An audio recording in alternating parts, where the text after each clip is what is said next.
수요 오전 예배 나오신 여러분들을 주님의 이름으로 환영합니다. 오늘도 계속해서 우리가 마태복음을 좀 살펴보고자 하는데요. 오늘은 예수님의 세 가지 시험에 대해서 다루는 그런 본문입니다. 그런데 이 본문은 우리가 3주 전이었죠. 3주 전에 살펴보았던 그 마태복음 3장과 함께 연결지어서 보아야 하는 본문인데요. 마태복음 3장에서 예수님은 무엇을 하셨습니까? 세례 요한에게 세례를 받으셨습니다. 그러자 하나님께서 성부 하나님과 성령 하나님께서 예수님에게 나타나셔서 이는 내 사랑하고 기뻐하는 아들이라고 말씀하신 것을 우리가 함께 살펴보았습니다. 여기서 우리가 주목해야 하는 개념은 예수님께서 하나님의 기뻐하시는 아들이라는 개념입니다. 이 개념이 오늘 본문을 이해하는 데 있어서 굉장히 중요한 개념입니다. 왜냐하면 오늘 본문의 세 가지 시험은 바로 예수님께서 하나님의 아들로서 시험을 받는 그런 장면이기 때문입니다. 이제 이야기는 한낮에 뜨거운 광야를 걸어 다니시는 예수님의 발걸음으로 장면이 옮겨집니다. 우리는 예수님의 이러한 발걸음을 보면서 한 가지 의문이 듭니다. 예수님은 마태복음 3장에서 하나님의 기뻐하시는 아들로 선포되었습니다. 그렇다면 우리가 기대하고 상상하기로는 예수님께서 하나님의 아들로 선포되셨으니까 바로 메시아적인 사역을 감당하시고 큰 권능으로 하나님의 일들을 하셔야 될 것만 같습니다. 그런데 이상하게도 예수님은 지금 어디에 계십니까? 광야에서 걸어 다니시면서 시험을 받고 계십니다. 그렇다면 예수님은 왜 광야로 향하셨을까요? 본문 1절과 2절을 보시면 이렇게 되어 있습니다.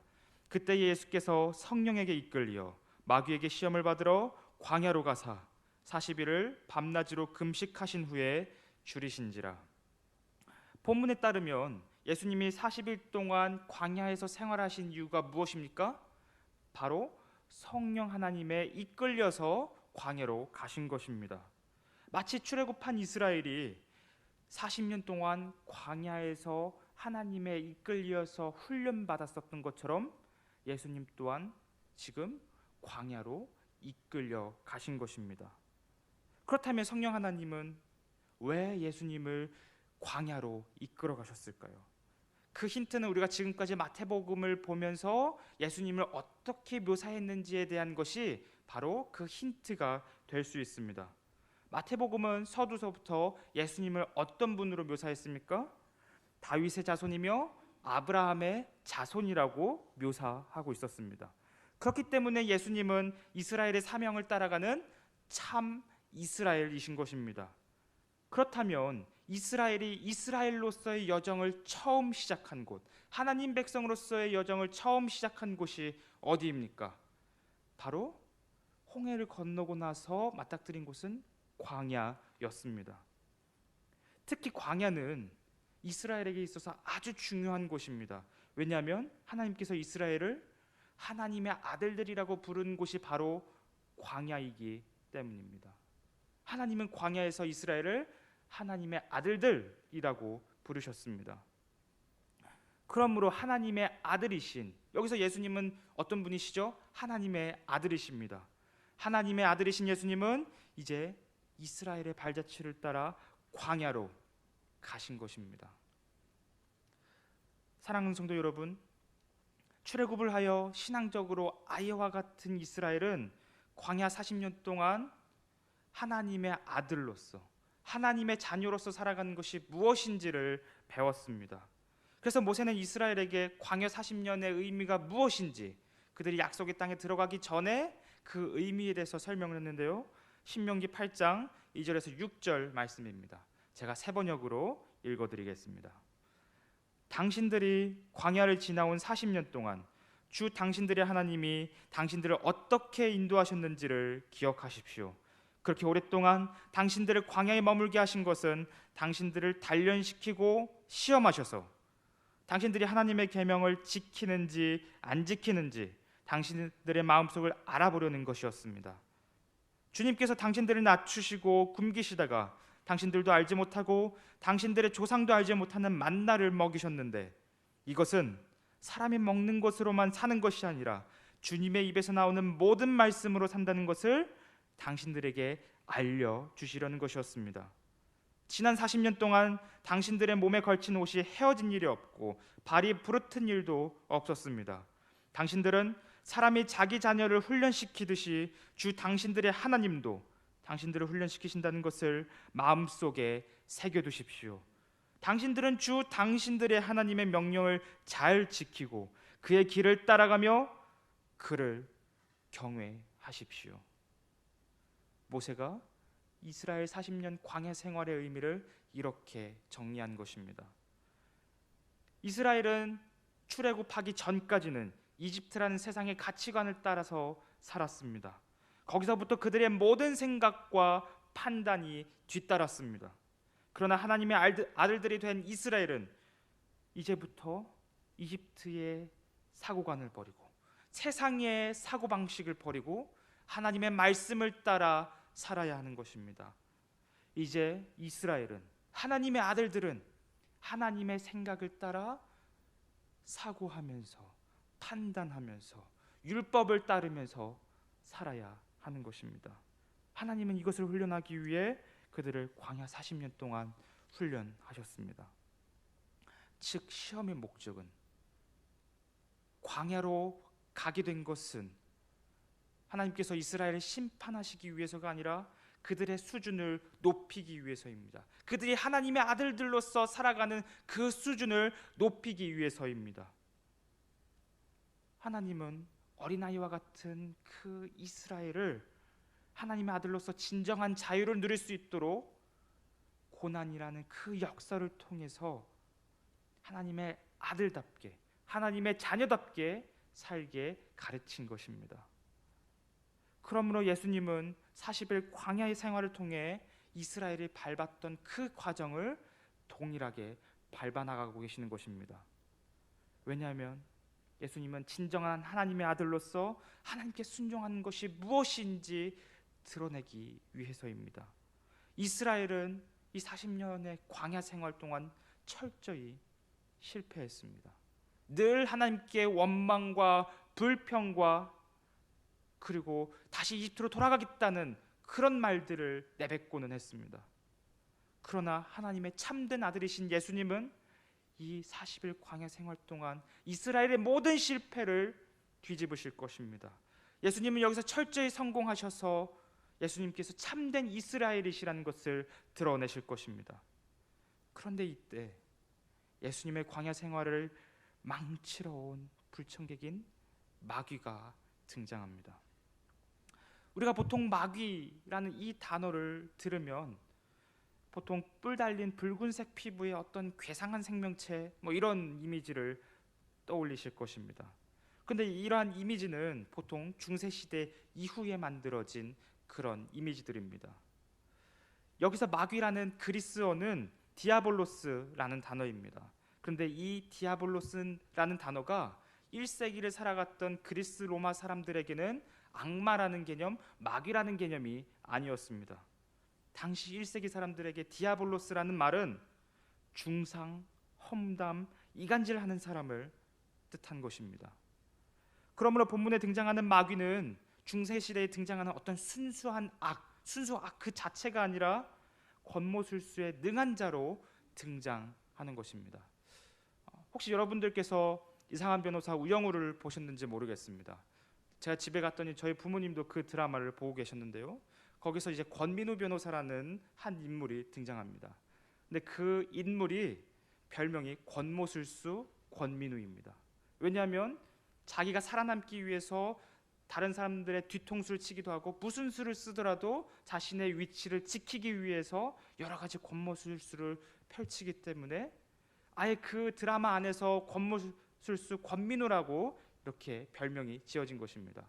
그래서 시청자들은 그 권민우를 볼 때마다 권고사직 권민우라고 이야기를 하기도 하는 것 같습니다. 근데 이런 이 권민우 변호사의 모습이 마치 이 오늘 성경 본문에 등장하는 마귀의 모습과도 같은 것입니다.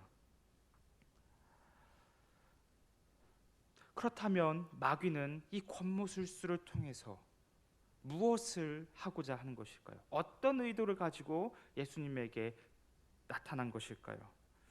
마귀가 예수님에게 등장한 것은, 나타난 것은 예수님을 유혹하기 위해서입니다. 그런데 마귀가 예수님을 유혹하는 이유는, 혹은 이스라엘을 유혹하는 이유는 단 한 가지입니다. 그것은 바로 하나님 나라의 도래를 막기 위해서입니다. 이스라엘이 실패해야, 이스라엘의 죄를 지어야 하나님 나라가 늦게 도래합니다. 예수님께서 실패해야, 예수님께서 유혹에 넘어가야 하나님 나라가 이 땅에 임할 수 없게 됩니다. 그렇기 때문에 마귀는 끊임없이 이스라엘을 유혹했고, 이제 참된 이스라엘이신 예수님을 유혹하고자 하는 것입니다. 마찬가지로 우리가 옛사람을 따라 마귀의 유혹을 받는 이유가 여기에 있습니다. 그래서 사도 베드로는 마귀의 이러한 전략들을 조심하라고 이야기하는데요, 베드로전서 5장 8절에서 9절 말씀을 보면 이렇게 이야기를 하고 있습니다. 근신하라, 깨어라. 너희 대적 마귀가 우는 사자같이 두루다니며 삼킬 자를 찾나니 너희는 믿음을 굳건하게 하여 그를 대적하라. 이는 세상에 있는 너희 형제들도 동일한 고난을 당하는 줄을 알미라. 베드로전서에 따르면 권모술수에 능한 마귀는 로마의 끔찍한 핍박이라는 그 술수를 사용합니다. 그리하여 성도들이 믿음을 포기하게 하고 세상의 가치관을 선택하도록 유혹합니다. 이처럼 마귀는 시대에 따라서 어떤 때는 핍박을 통해서, 어떤 때는 세상의 문화를 통해서 하나님의 성도들을 유혹합니다. 여러 권모술수를 통해 우리가 하나님이 아닌 다른 무엇인가를 선택하도록, 우리의 믿음을 포기하도록 유혹하는 것입니다. 그러나 예수님을 통해 하나님의 아들들이 된 저와 여러분은 세상의 유혹과 세상의 가치관을 따라 살아가는 것이 아니라 하나님의 말씀을 따라 살아가야 합니다. 하나님의 말씀을 따라 사고하면서 살아가야 되는 것입니다. 그런데 문제는 우리에게는 이러한 마귀의 유혹과 권모술수를 이길 수 있는 힘이 전혀 없다는 것입니다. 우리에게는 마귀를 이길 수 있는 힘이 우리 자체 안에서는 전혀 없는 것입니다. 그렇기 때문에 우리는 이 문제에 있어서 우리의 힘이 아니라 다른 누군가의 도움이 필요합니다. 그래서 사도 베드로는 이어서 이렇게 이야기하는데요, 베드로전서 5장 10절에 베드로 이렇게 이야기를 합니다. 모든 은혜의 하나님 곧 그리스도 안에서 너희를 부르사 자기의 영원한 영광에 들어가게 하시니가 잠깐 고난을 당한 너희를 친히 온전하게 하시며 굳건하게 하시며 강하게 하시며 털을 견고하게 하시리라. 우리는 마귀의 유혹을 이길 수가 없습니다. 우리는 마귀의 권모술수를 이겨낼 수가 없습니다. 우리의 옛 본성은 늘 마귀의 그러한 유혹에 이끌려 늘 넘어지고 늘 무너집니다. 그러나 예수님께서 우리의 도움이 되어 주십니다. 베드로전서 5장 10절의 말씀처럼 우리를 친히 온전하게 하시며 굳건하게 하시며 강하게 하시며 털을 견고하게 해주십니다. 왜냐하면 예수님께서 이미 마귀의 유혹을 이기셨기 때문입니다. 완전한 승리를 거두셨기 때문입니다. 그러므로 우리의 싸움은 힘들지만 이미 이기고 있는 싸움을 하고 있는 것입니다. 근신하고 깨어야 하지만 그렇다고 패배할 싸움은, 완전히 질 싸움은 아니라는 것입니다. 왜냐하면 이미 예수님께서 승리하셔서 우리를 굳건히 붙드시기 때문입니다. 이 말씀이 진실로 믿어지시기를 소망합니다. 그렇다면 예수님께서는 어떻게 이 마귀의 권모술수를 이기실 수 있었을까요? 어떻게 예수님은 그 시험 가운데 하나님을 지속해서 신뢰하실 수 있었을까요? 계속해서 본문을 살펴보고자 합니다. 본문 3절입니다. 시험하는 자가 예수께 나와서 이르되 네가 만일 하나님의 아들이거든 명하여 이 돌들로 떡덩이가 되게 하라. 본문 3절을 보면 마귀는 예수님에게 뭐라고 운을 떼고 있습니까? 네가 만일 하나님의 아들이거든, 이렇게 운을 떼고 있습니다. 그런데 이 말을 자세히 살펴보면 마귀가 예수님께서 하나님의 아들이심을 부정하는 말이 아닙니다. 이 개역개정 성경에서는 마귀가 당신이 하나님의 아들이거든 이라고 말하면서 하나님의 아들 되심을 부정하는 것 같지만, 이 그리스어 원어를 살펴보면 마귀는 지금 이렇게 이야기를 하고 있는 것입니다. 당신께서 하나님의 아들이시기 때문에, 당신께서 하나님의 아들이시기 때문에 어떻게 금식을 하실 수 있습니까? 어떻게 광야에서 시험을 받으실 수 있습니까? 여기 있는 돌로 떡을 만드셔서 그 배고픔을 채우시지요. 마귀는 지금 이렇게 이야기를 하고 있는 것입니다. 그런데 이렇게 이해를 했을 때 이게 왜 예수님에게 유혹이 되는지 우리가 쉽게 이해할 수가 없습니다. 그렇다면 우리가 유혹의 정의에 대해서, 유혹이 어떻게 작동하는지에 대해서 우리가 살펴보아야 하는데요. 예를 들면 마귀가 저에게 와서 너 이재훈아, 너가 정말 하나님의 사람이라면, 하나님의 아들들이라면 앞에 있는 저 돌을 떡으로 만들어 보아라 라고 하면 그것이 저에게는 유혹이 아닐 것입니다. 왜냐하면 저에게는 저 앞에 있는 돌들을 떡으로 만들 수 있는 능력이 없기 때문입니다. 그런데 이 말이 예수님에게 유혹으로 다가온 것은 예수님께는 그럴 만한 능력이 있기 때문에 그것이 유혹이 되는 것입니다. 예수님께서 40일 동안 줄이신 것은 하나님의 뜻이었습니다. 또한 금식은 이 땅의 것은 물론이요, 생명에 필요한 음식조차도 하나님을 구하고 찾는 것보다 중요하지 않다는 어떤 행동적인 고백입니다. 즉 금식은 온전히 하나님만을 바라보고 신뢰한다는 고백인 것입니다. 그런데 예수님께서 능력을 사용하셔서 돌을 떡으로 만드신다면 어떤 문제가 생기게 될까요? 그것은 예수님께서 하나님 아버지를 신뢰하는 것이 아니라 자신의 판단에 따라 자신의 부족함과 자신의 배고픔을 채우시겠다는 선언이 되는 것입니다. 다시요, 예수님께서 돌들을 떡으로 만드시는 것은 하나님 아버지를 의지하는 것이 아니라 내 힘과 내 능력으로 메시아적인 사역을 감당하시겠다는 선언이 되어버리는 것입니다. 이스라엘은 이러한 유혹에서 늘 무너졌었습니다. 그들은 광야에서 먹고 사는 문제로 늘 불안에 떨었습니다. 왜냐하면 이스라엘은 하나님을 근본적으로 신뢰하지 않았기 때문입니다. 하나님께서 그들의 먹고 마시는 모든 문제를 채워주시지 않을 것이라고 의심했기 때문입니다. 이처럼 이스라엘은 광야 생활 내내 하나님의 훈련과 시험을 겪었음에도 불구하고 하나님을 신뢰하지 못했습니다. 이런 하나님을 신뢰하지 못하면 곧장 무엇으로 이어졌습니까? 하나님을 향한 불평과 원망으로 이어졌습니다. 반면에 예수님은 돌을 떡으로 만드실 수 있는 능력이 있습니다.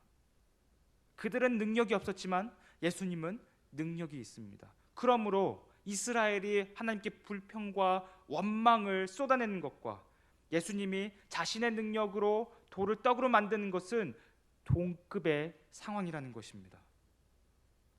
원망과 불평이 예수님께서 자신의 능력으로 돌을 떡으로 만드시는 것과 동급의 상황인 것입니다.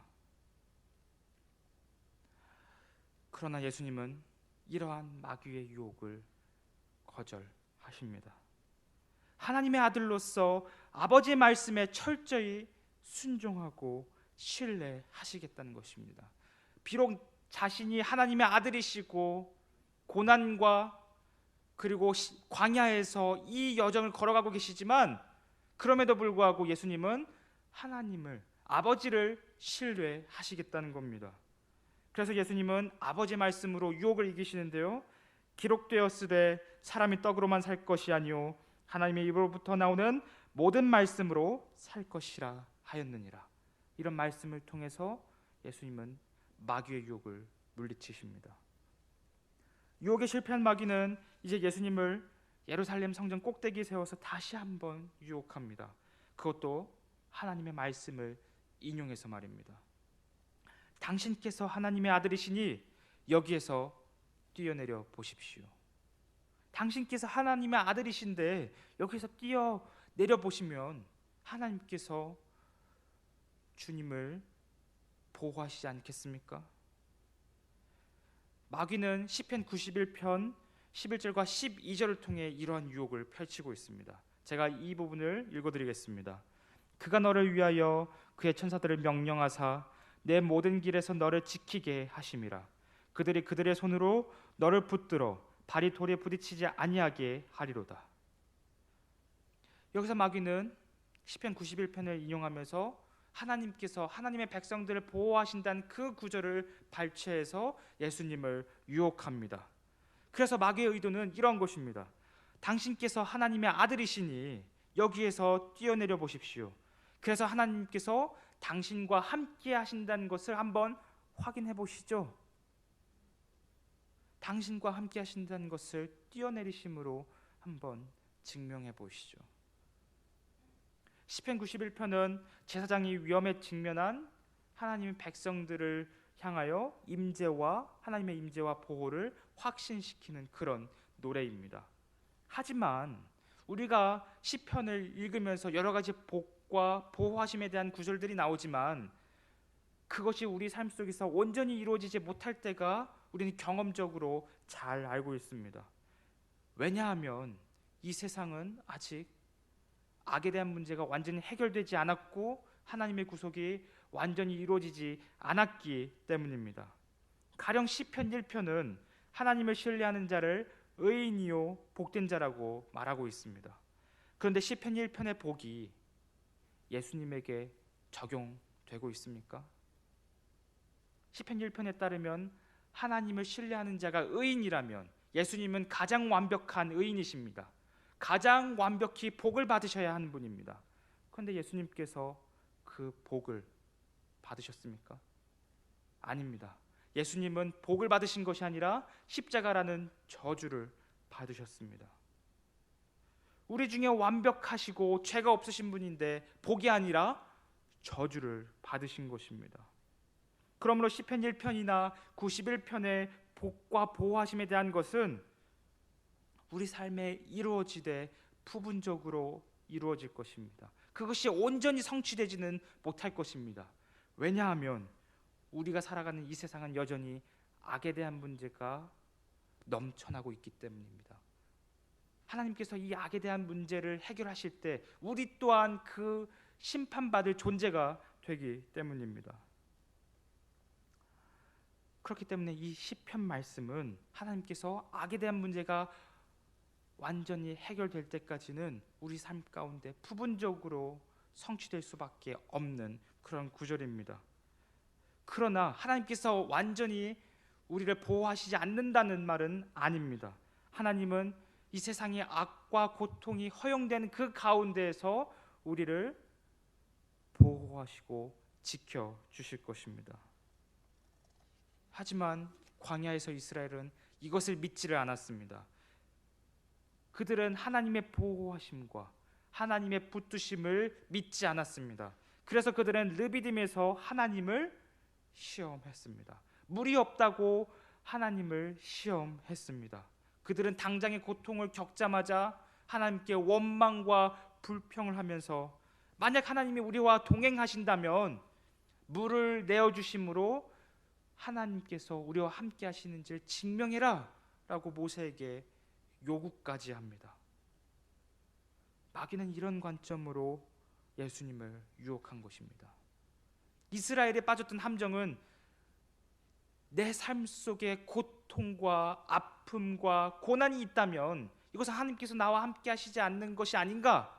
하나님께서 나와 함께 하신다면 내 삶 속에는 아무런 고통도 없어야지, 아무런 고난도 없어야지, 다 잘 되어야지, 이렇게 생각했다는 것입니다. 마귀는 이런 관점을 가지고 예수님을 지금 유혹하고 있는 것입니다. 그런데 예수님께서는 또다시 기록된 말씀으로 이 사탄의 마귀의 유혹을 물리치십니다. 기록되었으되 주 너희 하나님을 시험하지 말라 하였느니라. 왜냐하면 예수님께서 이 땅에 오신 이유는 죽지 않기 위해서, 고난을 받지 않기 위해서 이 땅에 오신 것이 아니기 때문입니다. 예수님께서 이 땅에 오신 이유가 무엇입니까? 고난을 받으시고 십자가에서 죽으시기 위해 이 땅에 오셨습니다. 그래서 예수님은 십자가에서 저주를 받는 그 순간까지 하나님을 철저히 신뢰하는 모습을 보여주십니다. 왜냐하면 하나님께서 예수님의 부활을 통해 보호하심과 복을 약속하셨기 때문입니다. 악에 대한 문제가 해결이 되어야만 하나님의 온전한 보호와 복이 주어질 수 있기 때문입니다. 두 번째 유혹에도 실패한 마귀는 이제 마지막 수로 예수님을 높은 산으로 데리고 갑니다. 그리고 거기서 세상의 영광을 보여주면서 만일 내게 엎드려 경배하면 이 모든 것을 내게 주리라 라는 이 말로 예수님을 유혹합니다. 그런데 마귀의 이 말이 어떻게 예수님에게 유혹이 되는지 모르겠습니다. 예수님은 이 세상을 창조하신 창조주 아니십니까? 그런데 예수님께 이것이 유혹이 되는 이유는 그분께서 영광을 얻으시는 방법 때문에 그렇습니다. 예수님께서 분명히 하늘뿐만 아니라 땅의 영광도 얻으실 분이십니다. 그런데 그 영광을 얻으시기 위해서는 예수님께서 반드시 거쳐야 하는 것이 있습니다. 그것은 바로 십자가에서의 저주를 받고 죽으시는 것입니다. 영광을 받기 위해서는 죽으셔야 합니다. 저주를 받으셔야 합니다. 그래서 마귀는 예수님에게 이 유혹을 하면서 고난 없는 영광, 십자가 없는 영광을 예수님께 제시하고 있는 것입니다. 사랑하는 성도 여러분, 고난과 십자가는 예수님에게 바라시는 하나님의 뜻입니다. 고난과 십자가는 예수님께서 반드시 이루셔야 하는 하나님의 뜻입니다. 그런데 이 지점에서 이스라엘과 우리는 늘 넘어집니다. 왜냐하면 우리의 옛 본성은 하나님을 추구하는 것이 아니라 이 세상의 영광을 추구하기 때문입니다. 하나님을 추구하는 것이 아니라 이 세상의 영광을 추구하며 고난과 광야를 싫어하고 거절하고 그것을 피하고 싶어하는 마음이 우리의 옛 본성이기 때문입니다. 세상의 영광이 절대화된 것이 무엇입니까? 바로 우상입니다. 돈이 우리의 우상이 될 수 있고 권력과 명예가 우리를 다스리는 우상이 될 수 있습니다. 이스라엘은 늘 이러한 우상 숭배의 문제에 빠져 있었습니다. 광야 생활 동안 하나님께 훈련을 받았음에도 불구하고 그들은 약속의 땅에 들어가서 무엇으로 망했습니까? 무엇으로 언약의 저주를 받았습니까? 바로 우상 숭배 때문입니다. 하나님 말고 세상이 가져다주는 그 가치관이 절대화된 것을 추구하면서 살았기 때문입니다. 우리 또한 이러한 우상 숭배의 문제에 늘 걸려 넘어질 수밖에 없는 연약한 존재들입니다. 하나님보다 세상에 무엇인가를 더 추구한다면, 그것이 없으면 내 인생을 실패한 것 같은 그런 것이 우리들 각자 하나씩 있다면, 그것은 우리가 하나님을 섬기고 있는 것이 아니라 우상을 섬기고 있는 것입니다. 그것이 우리 삶을 지배하고 있는 우상인 것입니다. 그래서 예수님은 우리의 마음을 빼앗는 우상 숭배의 장본인을 향하여 이렇게 선포하십니다. 이에 예수께서 말씀하시되 사탄아 물러가라, 기록되었으되 주 너희 하나님께 경배하고 다만 그를 섬기라 하였느니라. 예수님께서는 신명기 6장 13절의 말씀을 인용하시면서 대적하는 자인 사탄을 물리치십니다. 그런데 마귀를 물리치시는 방법이 무엇입니까? 하나님만을 경배하고 섬기는 이것이 사탄을 물리치는 것이고 우상 숭배를 물리치는 것입니다. 그런데 하나님을 경배하고 하나님만을 의지하고 하나님만을 섬기는 것이 어떠한 마음과 자세로 이 모든 것들을 행해야 되는 것일까요? 신명기 6장 5절을 보시면, 우리 다 같이 찾아보면 좋겠는데요. 신명기 6장 5절을 보시면 하나님을 경배하고 하나님을 섬기는 그 전제가 무엇인지를 보여주고 드러내고 있습니다. 신명기 6장 5절 말씀입니다.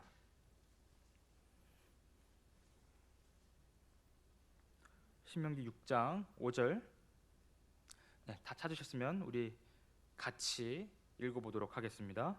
너는 마음을 다하고 뜻을 다하고 힘을 다하여 내 하나님 여호와를 사랑하라. 사랑하는 성도 여러분, 예수님은 마귀의 세 가지 유혹을 통해 그분께서 얼마나 하나님을 사랑하는지, 얼마나 하나님만을 경배하는지를 드러내셨습니다. 그런데 이렇게 하실 수 있는 원동력이 무엇이었습니까?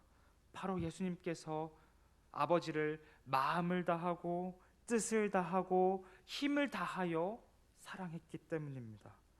마찬가지로 이것이 저와 여러분의 원동력이 되어야 합니다. 우리가 우상숭배에 빠지지 않는 것은, 우리가 오직 예수 그리스도만을 바라보며 이 땅을 나아갈 수 있는 것은 마음을 다하고 뜻을 다하고 힘을 다하여 하나님을 사랑하기 때문입니다.